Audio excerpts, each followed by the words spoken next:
오늘부터 매일 성경은 사무엘하를 하게 되었습니다. 10월 말까지 계속됩니다. 먼저 서론 부분을 잠깐 살펴보겠습니다. 사무엘하의 구조와 배경. 원래는 사무엘상과 하는 하나의 책이었습니다. 히브리서로 되어 있는 성경에서 헬라어로 번역되면서 제1열왕기, 이게 사무엘상이죠. 제2열왕기, 이게 사무엘하입니다. 제3열왕기, 열왕기상입니다. 제4열왕기, 열왕기하죠. 그래서 히브리어 성경에서는 제1열왕기부터 제4열왕기가 헬라어로 번역되면서 사무엘상, 사무엘하, 열왕기상, 열왕기하로 나누게 되었습니다. 이후에 공간적인 이유 때문에 사무엘상, 사무엘하로 불리게 되었고 실제로는 하나의 책으로 이야기하고 있습니다. 사무엘하 전체의 주제는 다윗의 영웅담이 아니라 하나님의 주권입니다. 사무엘서 전체는 한나의 기도에서 여호와의 기름 부은 받은 자의 출현을 예언하기 시작하여 다윗의 기도로 마칩니다. 한나의 기도에 대한 여호와를 찬양하라. 결국 기름 부은 받은 자 메시아 예수 그리스도의 출현을 예언하고 그 예언을 찬양하는 기도로 마칩니다. 누가복음 4장 18절에 보면 주의 영이 내게 내리셨다. 주님께서 내게 기름을 부으셔서 가난한 사람에게 기쁜 소식을 전하게 하였다. 주님께서 나를 보내셔서 포로된 사람에게 해방을 선포하고 눈먼 사람들에게 눈뜸을 선포하고 억눌린 사람들을 풀어주고라는 내용이 나옵니다. 또한 사도행전 4장 25절부터 26절은 시편 2편을 인용하면서 주님께서는 주님의 종인 우리의 조상 다윗의 입을 빌어서 성령으로 이렇게 말씀하셨습니다. 어찌하여 이방 민족이 날뛰며 뭇백성이 헛된 일을 꾀하는가. 세상 임금들이 들고 일어나고 통치자들이 함께 모여서 주님과 그의 메시아에게 대적하였다. 이렇게 이야기하고 있습니다. 본서는 신명기 역사서 중에 하나입니다. 사무엘하는 신명기 역사서라고 우리는 볼 수가 있겠습니다. 첫 번째, 여호수아, 사사기, 열왕기와 더불어 신명기 사관에 충실한 역사서가 사무엘상, 사무엘하입니다. 왕, 제사장, 선지자 등 모든 이스라엘이 신명기에 나오는 율법에 충실할 때 축복을 받고 불순종할 때 저주가 있다는 기본적인 관점이 신명기적 역사서의 특징입니다. 다루고 있는 기간은 사무엘상하는 사무엘의 출생부터 다윗의 죽음까지 150년간을 기록하고 있습니다. 특별히 사무엘하는 다윗의 통치기간 40년간의 기간을 다루고 있습니다. 주전 1010년부터 970년 정도까지입니다. 사무엘하의 역사적 기간은 주변 강대국들이 조용한 시기였습니다. 다윗은 이들 아시리아, 이집트 나라들과 화친 조약을 맺었습니다. 사무엘하 8장, 열왕기상 10장 29장입니다. 그래서 고대 근동 지역의 작은 나라들이었던 아람, 블레셋, 모압, 암몬, 아멜렉, 버니게 등은 이스라엘과 같이 독립을 유지할 수가 있었습니다. 한마디로 얘기하면 강대국들이 조용한 시기에는 주변의 작은 나라들이 평화롭게 살 수가 있었다는 것입니다. 다윗의 통치하에 있는 이스라엘은 작은 나라들 중에서 강자로 부상할 수가 있었습니다. 다윗은 많은 다른 나라들을 복속시키고 북쪽 유브라데 강 쪽으로부터 남쪽 이집트 강까지 영토를 확장할 수 있었습니다. 네 번째, 계율을 말씀드리겠습니다. 1장 1절부터 5장 5절. 하나님께서 다윗을 유다와 이스라엘의 왕으로 세우다. 5장 6절부터 10장 19절. 영원한 다윗 왕권의 언약. 11장부터 20장. 다윗의 죄와 그 결과. 21장부터 24장. 다윗 통치에 대한 후기. 다섯 번째로 다윗의 발흥에 대해서 말씀드리겠습니다. 내용은 사무엘상 16장부터 사무엘하 5장까지입니다. 첫 번째, 다윗의 전성기 시절의 기록. 다윗이 어린 시절부터 이스라엘의 왕이 될 때까지의 설명. 다윗은 여러가지 어려운 가운데서도 자신의 손에 피를 묻히지 않았음. 모든 문제를 여호와께서 해결하여 주심. 그래서 왕까지 되었습니다. 사울을 여러 번 죽일 수 있었지만 여호와의 기름 부음 받은 자를 존중했습니다. 사울은 아멜렉 사람에게 죽임을 당하고 다윗은 그 아말렉 사람들을 죽여서 복수합니다. 이스라엘 전체를 통일하는 과정에서도 아브넬, 아마사, 이스보셋의 죽음에도 다윗은 관련이 없다는 것입니다. 이들을 죽인 살인자들을 다윗이 또한 죽였습니다. 복수를 했다는 것이죠. 다윗의 장군이었던 요압 장군은 솔로몬에게 죽일 것을 부탁합니다. 여섯 번째는 같은 역사 다른 해석. 구약 성경 속에 있는 역사서는 여호수아부터 에스더까지입니다. 신명기적 역사서와 역대기적 역사서는 역대기, 에스라, 느헤미야죠. 다릅니다. 사관의 문제입니다. 역사를 기록하는 사관이 어떤 관점으로 기록했는가가 매우 중요합니다. 역사는 후대의 사관이 어떤 자료를 선택할 것인가에 달려 있습니다. 그리고 또한 어떻게 해석, 의미 부여를 했는지가 중요합니다.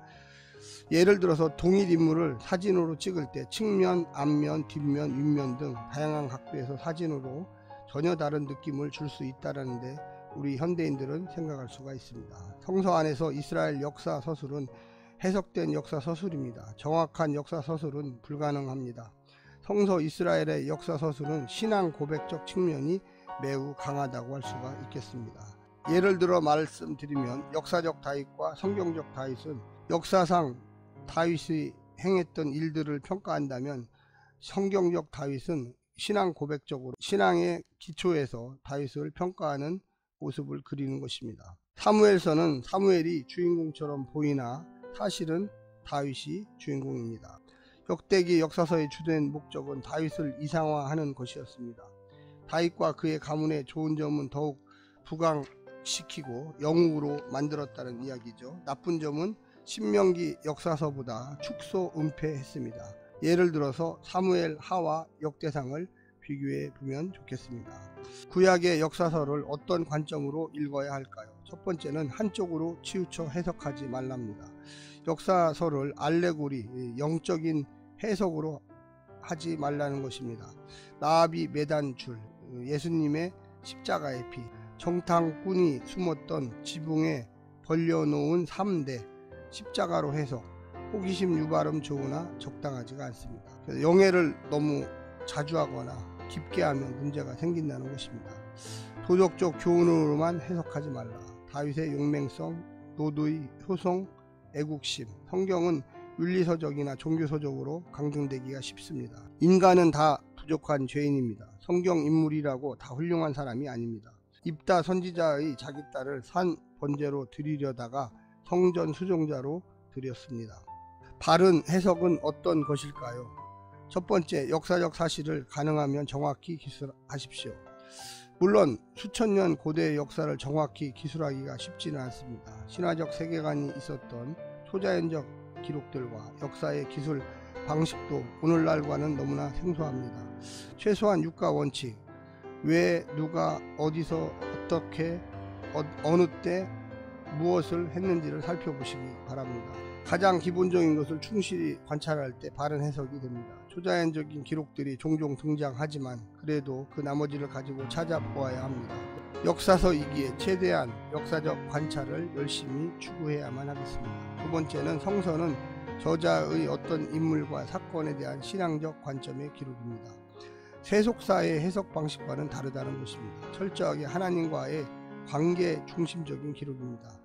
율법 기준의 순종과 불순종의 판단 기록입니다. 하나님께서 인정받는 사람은 누구입니까에 초점이 있습니다.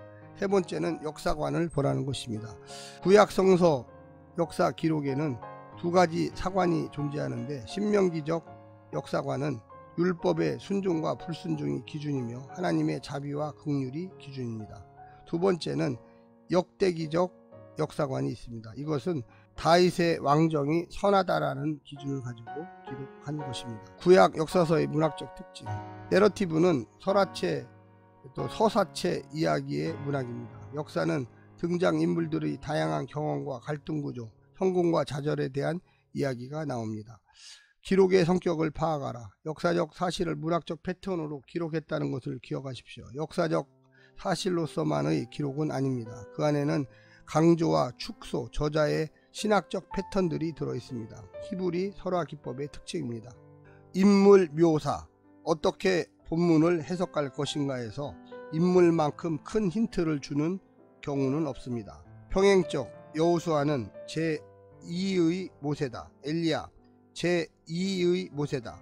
같은 구조, 같은 경험이 반복됩니다. 열왕기의 왕들의 평행적 기준은 다윗이었습니다. 여로보암은 모든 이스라엘 왕들의 기준입니다. 악한 왕의 기준은 여로보암이었습니다. 선한 왕의 기준은 다윗이었습니다.